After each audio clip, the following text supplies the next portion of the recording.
Assalamualaikum warahmatullahi wabarakatuh. Perkenalkan, nama saya Rika Febrianti dari kelas 11 I1. Saya di sini akan memenuhi salah satu tugas dari Pajapar Sidik, yaitu menjelaskan tentang sejarah Indonesia pada saat kemerdekaannya.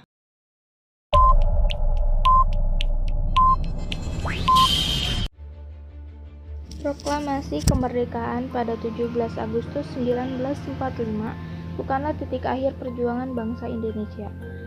Karena penjajah khususnya Belanda enggan untuk mengakui kemerdekaan Indonesia. Semangat nasionalisme dari masyarakat Indonesia pada awal kemerdekaan digunakan sebagai ideologi bagi organisasi pergerakan nasional.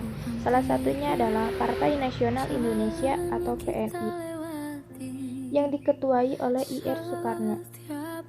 Ketika bangsa Indonesia belum sempat menikmati Eropia kemerdekaan, kehidupan bangsa Indonesia harus dihadapkan kembali dengan konflik dari pihak asing. Adapun serangkaian konflik dan insiden yang terjadi yaitu: yang pertama, pertempuran Surabaya yang terjadi pada tanggal 25 Oktober 1945. Tentara Sekutu mendarat di Tanjung Perak, Surabaya di bawah pimpinan Brigadir Jenderal Malabi. Dalam pertempuran yang berlangsung sampai awal Desember itu, gugur beribu-ribu pejuang Indonesia, sehingga pemerintah menetapkan tanggal 10 November sebagai Hari Pahlawan. Yang kedua, pertempuran 5 hari di Semarang yang terjadi tanggal 15 Oktober 1945. Kurang lebih 2.000 pasukan Jepang berhadapan dengan TKR dan para pemuda. Peristiwa ini memakan banyak korban dari kedua belah pihak, salah satunya Dr. Karyadi, dan mengabadikan namanya di salah satu rumah sakit di kota Semarang. Yang ketiga, pertempuran Ambarawa. Pertempuran ini diawali dengan kedatangan tentara Inggris di bawah pimpinan Brigjen General di Semarang pada 20 Oktober 1945 untuk membebaskan tentara Sekutu. Yang selanjutnya ada Bandung Lautan Api. Kota Bandung dimasuki pasukan Inggris pada Oktober 1945, di mana Sekutu meminta hasil lucutan tentara Jepang.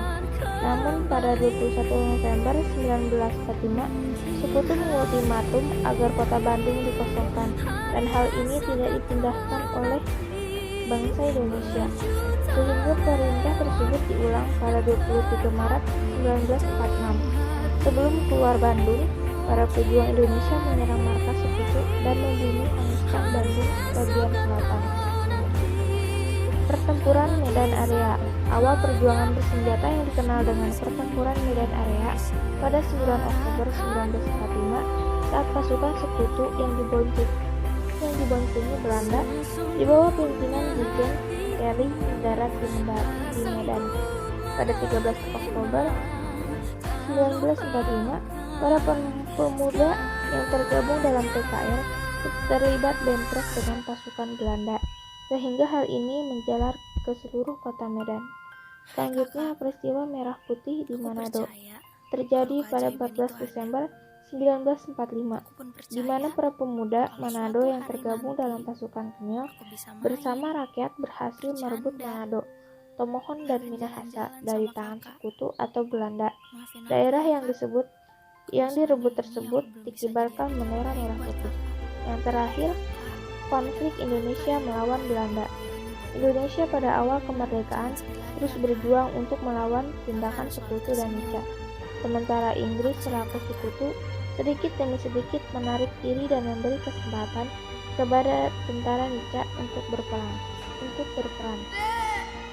Sekalipun Indonesia pada awal kemerdekaan terus mendapat berbagai cobaan, tetapi dihadapi dengan tetap tegar dan terus melakukan perjuangan hingga mendapat kedaulatan penuh. Untuk itu, pemerintahan Indonesia melakukan perundingan sebagai bantuan dan prakarsa dari dunia internasional. Perundingan awal diantaranya Perundingan 17 November 1945, Perundingan Februari 1946, Perundingan Poktober, dan Perundingan Gencatan Senjata.